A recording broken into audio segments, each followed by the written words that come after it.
Let's do this. Up here in the top right on Overgrowth in the green, a guy who's one game away from a big upset. Joy Flash Wolf Sun.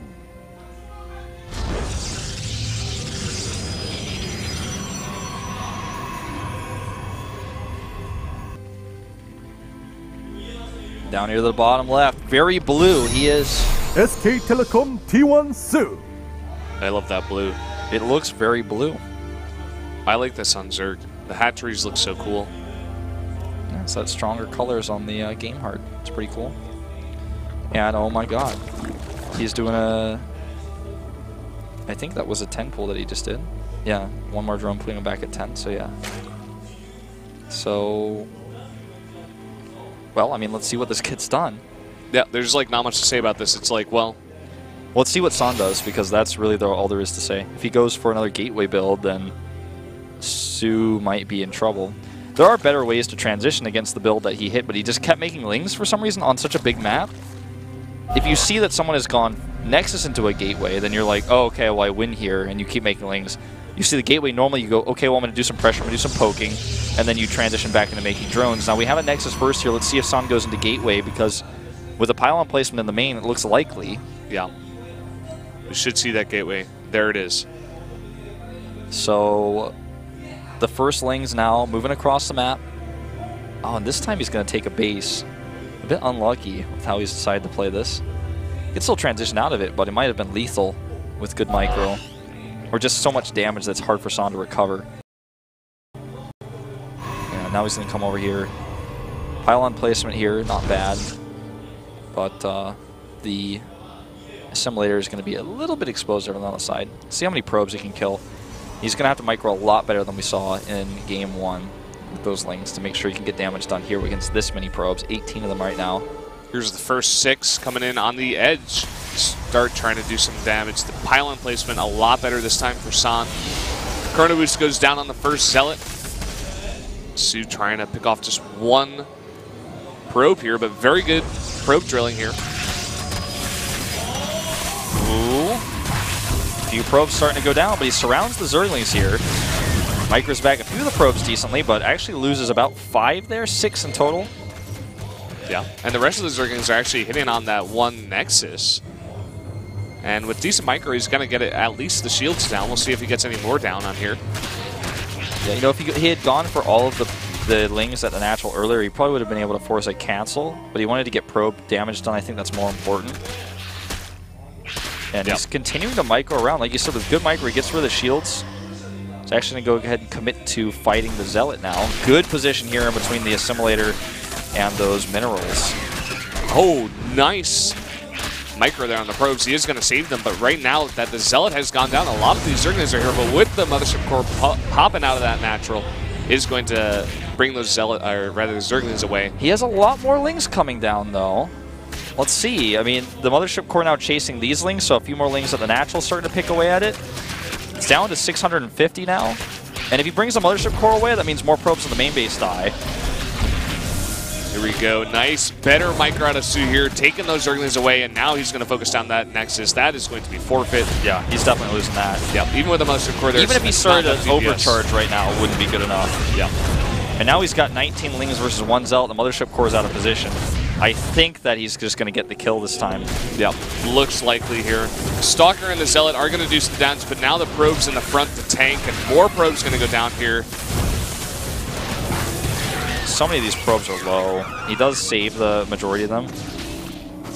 You get a feeling like Su is just like not taking his micro seriously in this series? Yeah, it's pretty obvious that he's not playing at his best. It's like he's not focused or something. Something's on his mind. I don't really know what it is. Yeah.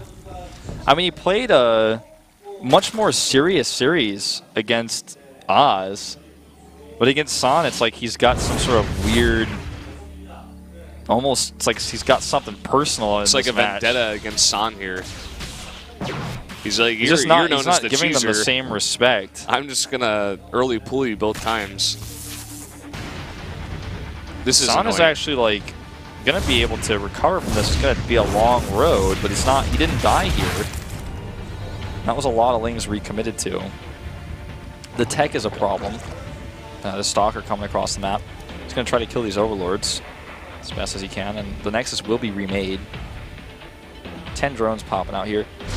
Don't get me wrong, Su is definitely in an almost unlosable position at this point, but San survives.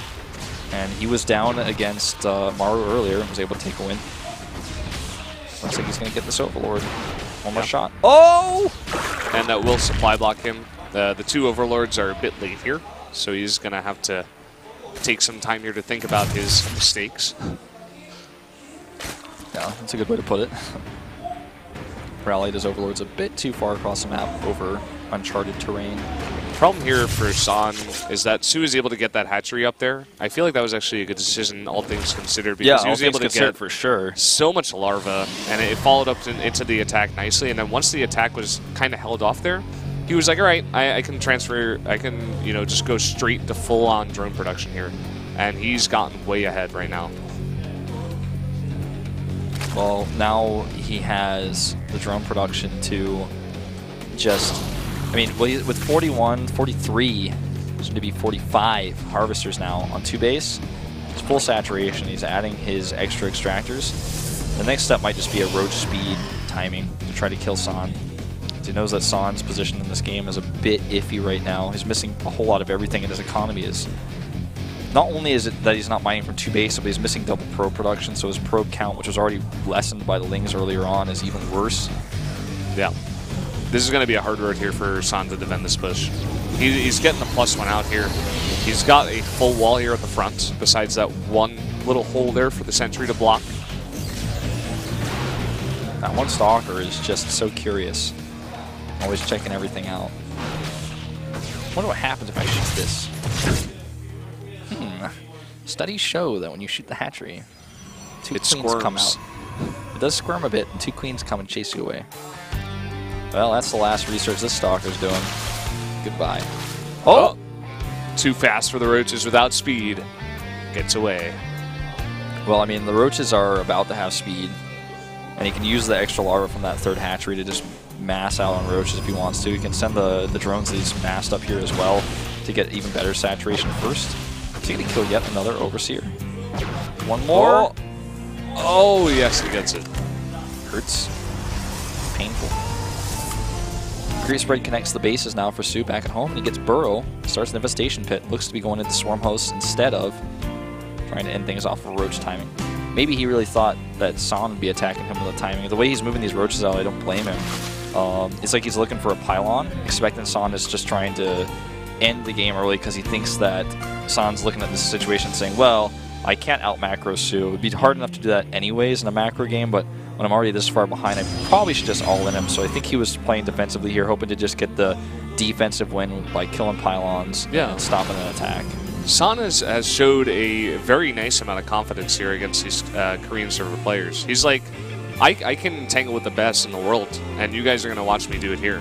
He's proven a lot to a lot of people today. Burrow movement. With 5 Swarm Hosts, +1 is about to finish. That will apply to the Locust as well here. Going to be a very scary composition for San to answer to, especially without Colossi. He's going into a Twilight Council. This isn't going to be too useful here.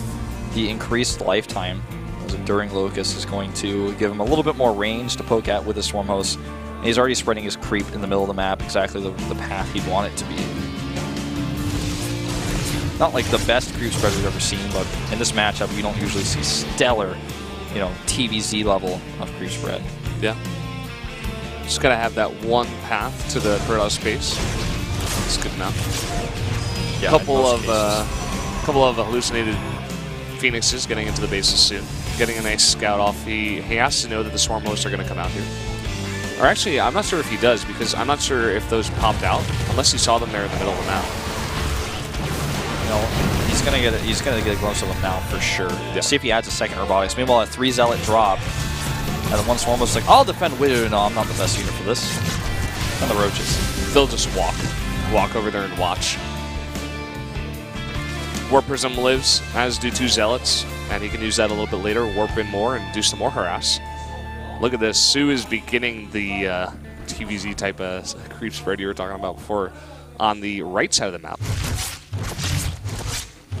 Well, his Zealot harass continues. Yeah, he's starting to spread his creep into multiple directions, knowing that eventually he's going to want to take a 4th base, and he wants to have that creep connected as best as he can. Taking a few hits there. He's having to use Force Fields here to try to buy time to get those Colossi out. Really don't know if he added a second Robotics or not. That's something he might want to consider if he hasn't done it yet. Because with only just 1 Robotics against this many Swarmos this early in the position that's here, it's going to be pretty tough. These burrow movement roaches are going to be spotted by a cannon, but it's not going to stop them from killing a Colossus for free. Free Colossus, and now he can burrow under any force fields that decide to go down here. I'm surprised he's committing this much, but it is going to draw the army all the way back here, and he has a sizable army here with the Locust and some more roaches here. There's no Colossi now to deal with these swarm hosts, and the roaches get so much regen there when they're underground, and now he's just going to break in the front while he's in the back here, killing a bunch of these units. Photon overcharges in the main base and not at the front. 20 Locusts at a time coming out with each wave. The other thing to consider is there's a Spire coming up, and he's banked so much gas. And after all of this, if somehow San survives, he's just going to make mutas. GG. There's no survival here. Su taking a good game there. His early pool did a lot more damage this time. Yeah. And he was able to successfully transition out of that and take it to San a little bit later. Good, solid defense there. And, you know, the thing is, if you do an attack like this, San's defense was much better in Game 1 because of the circumstances, but in Game 2, his defense wasn't wrong or bad, but it was just, he can't defend all of his probes and the Nexus, so it's a tough place to be, and then Su just is able to transition pretty easily and pretty comfortably into his next move, which is to take roaches to control the map, be defensive. I think he really expected the San timing attack. Didn't happen, so he was like, well, I got all these roaches, as well get burrow movement, and there's nothing you can do about it. Swarm host there, the reaction was to get Colossi. Instead of double robotics, he went for just 1, which is reasonable considering how far behind he is. He can't really afford double robo Colossi, but maybe he should, but then his composition is so easily countered by Mutalisk, and it's just like a lose-lose place. That's what it was all about. I mean, from so early on in the game, he got so far behind, and then from there, he's just hoping that 1 Colossus is enough, but turns out it's not. If you get the burr on the burr movement, and you're able to just catch it for free, especially, then from there, you just look at that game and you're like, oh, it's done. San is done. And then we're going to go into Game 3, which I feel like should be interesting. I want to see what map also San picks here. Yeah. I wonder what map he's going to pick, too.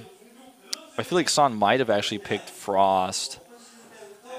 Maybe he's going to do that. Frost is a 4-player map, but it's like the way San's been playing today in this group is just kind of a confident style against these big names he's up against. So I think that if he picks Frost and he goes for that Sky Frost, I'd, for one, love to see it. San really made a big fan out of me back in the old days of the GSL where he was playing against an ST with like using a mothership on Shakura's Plateau and like just doing all sorts of crazy plays. Like late game PvZ, he was good at that. He was one of the Process that could do all-ins, but also was good at late game matchups as well. Yeah. Occasionally blocking his Nexus with a pylon and having to kill it with probes, but rarely that was the case. Yeah, I remember that game as well. The one thing for San in my mind that really sticks out from watching him so many times is he's so versatile. Like you mentioned, like he can do a very wide variety of different builds, and that's what makes him hard to defend on many different levels because you're not exactly sure what he's going to go for in each matchup. So, you know, for Su, I feel like he's not really thinking about that too much. He may have like watched a couple of games from WCS EU, maybe looked into it a little bit. But the way Su has been, you know, even just the look on his face, it just seems like he's coming into these games like, I'm really good, I'm really confident in my play, I'm just going to play a standard GVP.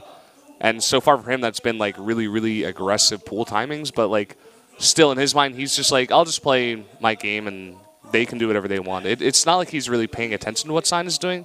He's just playing his own game.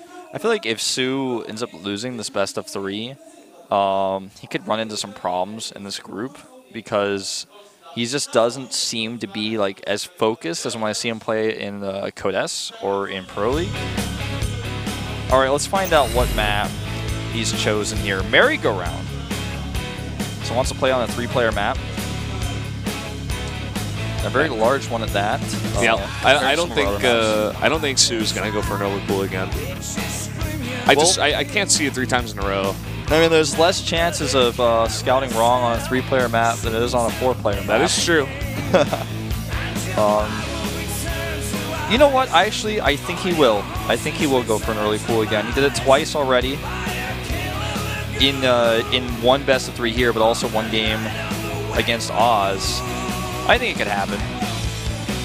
Son, on the other hand, just looks ready to play a defensive game, take a win off of reactionary play against this player that he's up against who just keeps cheesing him. Going into merry-go-round, a 3-player map. It all comes down to this final set to decide which one of these 2 players will get that straight ticket to the round of 4 and which one has to go to a consolation match.